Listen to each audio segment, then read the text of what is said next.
Senior যুগ্ম মহাসচিব এবং বর্তমান ভারপ্রাপ্ত চেয়ারম্যান জনাব তারেক রহমান সাহেবের বিরুদ্ধে মিথ্যা বানোয়াট কিছু মামলা দায়ের করা হয়েছিল, যে মামলায় এফআইআর পর্যন্ত ওনার নাম ছিল না।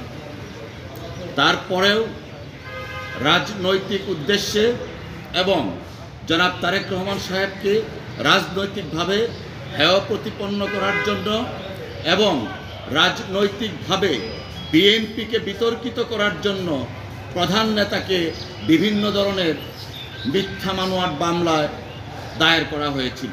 বসুন্ধরা টিস্যুতে ছাড়ের ছড়াছড়ি। বসুন্ধরা টিস্যু নিয়ে এলো নিশ্চিত ছাড়। পরবর্তীতে সেই মামলাগুলো মহামান্য হাইকোর্ট ডিভিশন স্টে করেন। স্টে করার পরে এবং রুল ইস্যু করেন।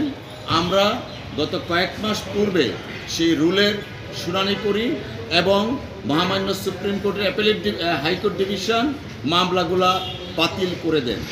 এই বাতিলের এগেনস্টে রাষ্ট্রপক্ষ মাননীয় মহামান্য অ্যাপিলেট ডিভিশনে আজকে গিয়েছিলেন।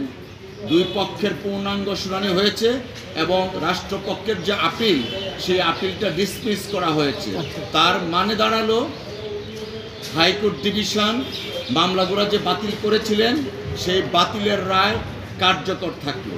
আজকে এই মামলাগুলো থেকে এবং রায় থেকে প্রমাণিত হয়, আমরা বিগত কত বছর যাবৎ বলে আসছি যে বিএনপির চেয়ারপারসন দেশনেত্রী বেগম খালেদা জিয়া এবং জনাব তারেক রহমান সাহেবের বিরুদ্ধে রাজনৈতিক উদ্দেশ্যে তৎকালীন 111 সরকার এবং তার ধারাবাহিকতায় শেখ হাসিনার সরকার মিথ্যা বানোয়াট মামলা দায়ের করেছিল। আজকে মহামান্য আদালতের